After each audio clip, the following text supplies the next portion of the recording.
Chinga. For those of you who know Spanish, you might be thinking, well, where's he going with this? But for those of you who don't, just know that it is a bad word in some countries. But in the country I'm going to be talking to you about today, Nicaragua, all it means is just a cart or a wagon to pull things along. And that's what I'm going to be talking to you guys about today. Just because it's the same language doesn't mean that the words have the same meaning.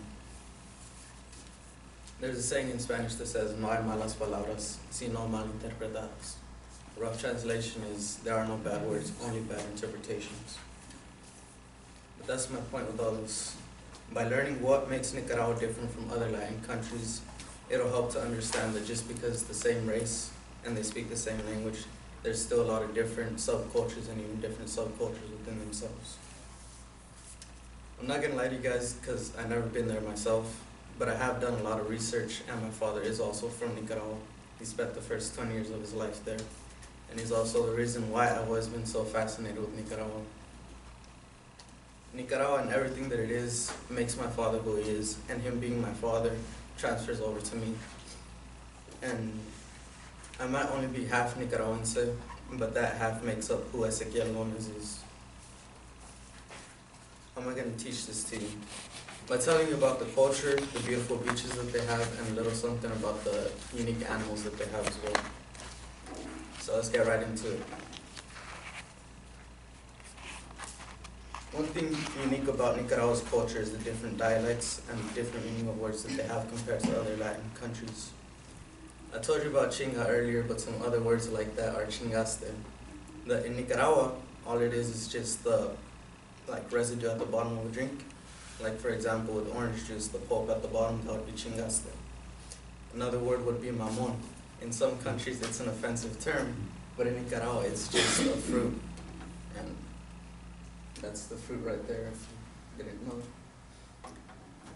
Another thing about them is that they are of both European and Indian descent, and most of the Indian people, they live on the eastern side of the country. And on this side, they remain ethnically distinct, and they continue their tribal customs and their language. And this is where the different dialects come into play, and the main dialect here is Mosquito. Now, I don't know about the language, that one, so I can't teach you, even though I wish I could. Now, another thing that makes them unique is despite all the hardship that they've had to endure due to natural disasters like hurricanes and stuff like that, because they are between the Pacific and the Caribbean, they have remained a very positive and happy people. Now, a big part of culture is also what they do for fun, sports or other recreational activities. Now, Nicaragua's soccer team might suck, but they certainly make up for it with their beautiful beaches and resorts. Nicaragua has a lot of breathtaking beaches and amazing resorts, so much so that they attract people from all over the world to come in. And one of these resorts is El Barcelo in Montelimar on the coast of the Pacific Ocean, only kilometers away from Manao, which is the capital of Nicaragua.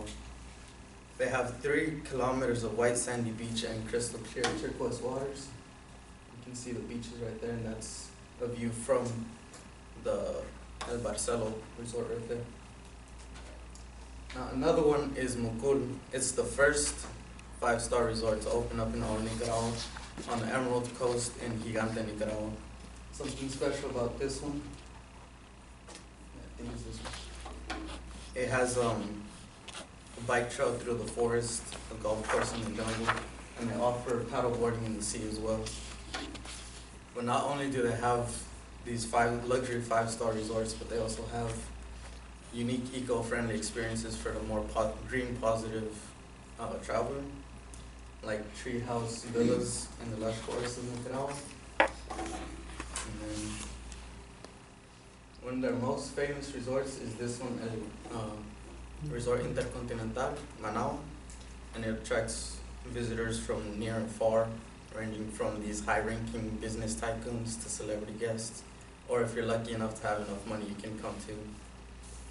They also have every beach you can imagine, from the touristy, packed beaches like the one on the right, or some secluded, more chill, laid-back beaches.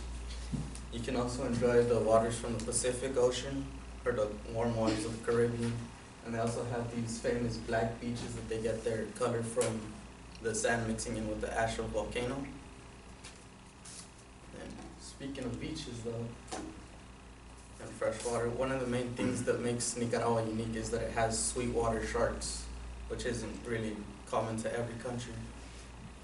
You can find these sharks in a place called Lake Nicaragua next to Mount Ometepe. That's that first one right there, that's Mount Ometepe in the background. And this area is very good for researchers and shark enthusiasts to come, but it's not a very good idea, in case you didn't figure already, for regular travelers to come in.